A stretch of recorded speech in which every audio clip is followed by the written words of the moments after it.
Open ka ng Google Chrome browser at i-type ang connectify-wifi.com, i-click lang ang register kung wala ka pa account, mag-sign up ka lang gamit ang iyong email address, mobile number at password. Kung meron ka na account, pindutin lang ang login sa baba.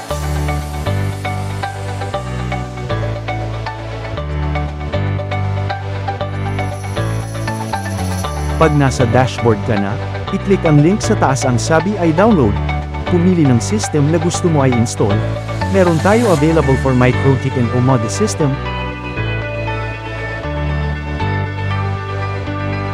Pag nakapili ka na, press mo lang ang download at hintayin matapos ito. Pumunta sa iyong na-download na file at i-extract ang laman nito.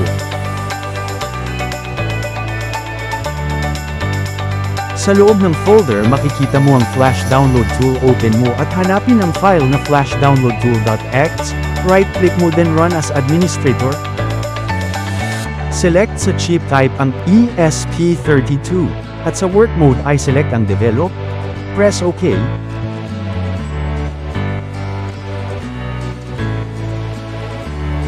Sa iyong na-download may kasama na rin mga bin files. Locate ang bootloader.bin, partition.bin, at ang main bin file ni Connectify.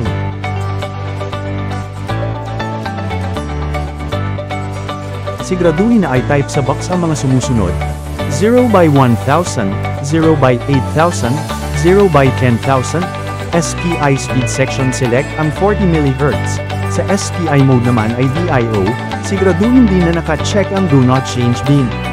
Erase muna natin ang laman ng ESP32. Pindutin lamang ang button na Erase.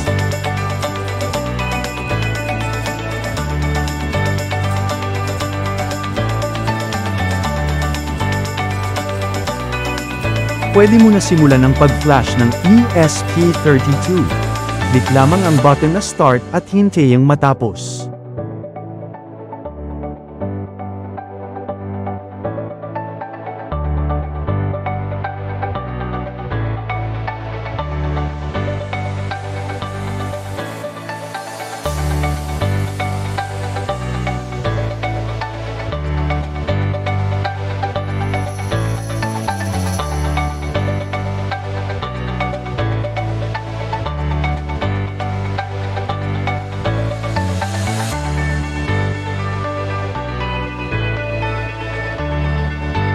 Maghintay ng 3 hanggang 5 minuto para lumitaw ang Wi-Fi name na Connectify Setup.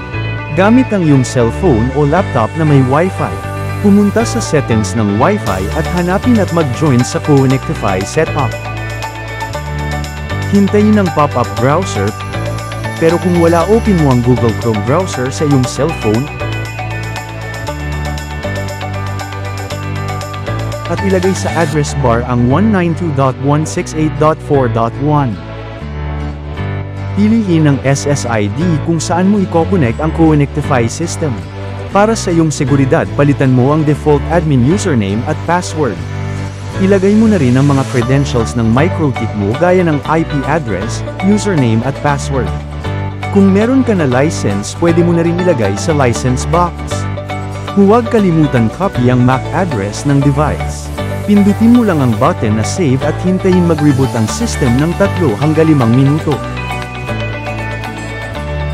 Sa iyong MikroTik Winbox, pumunta sa IPDHCP server at paste mo ang nakopya mo na MAC address para makuha mo ang IP address ng iyong ESP32.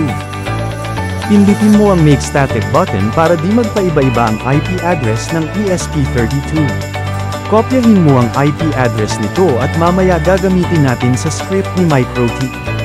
Buksan mo ang text file na MikroTik scripts. Edit natin ang IP address at MAC address at execute natin ang script sa MikroTik Winbox terminal.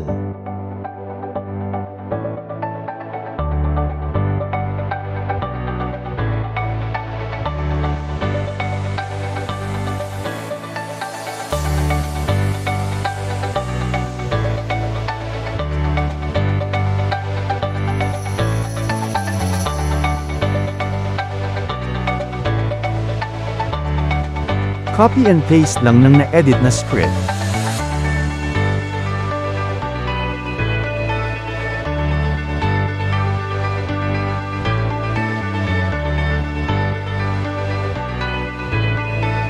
Ngayon ay setup natin ang portal na gagamitin ni Koenigtify.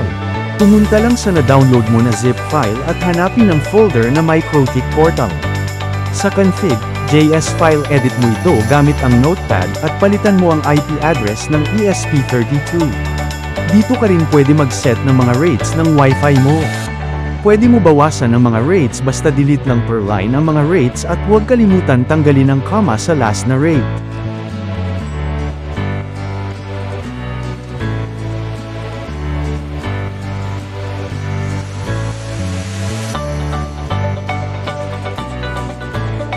Save mo ang na-edit na config.js file at upload ang buong portal sa file system na MikroTik. Congratulations, successful na ang setup ng Koenigtify version 4 mo. Maaari mo na itong i-test. One final step before mo test ang system mo. Mag-open ka ng Google Chrome browser at ilagay sa address box ang IP address ng iyong ESP32 sundan ng /admin dashboard. Ilagay ang iyong admin username at password at pindutin ang login. Sa dashboard, scroll down ka sa baba para makita mo ang Update Now button. Maghintay ng 1 minuto para mag-update ang system.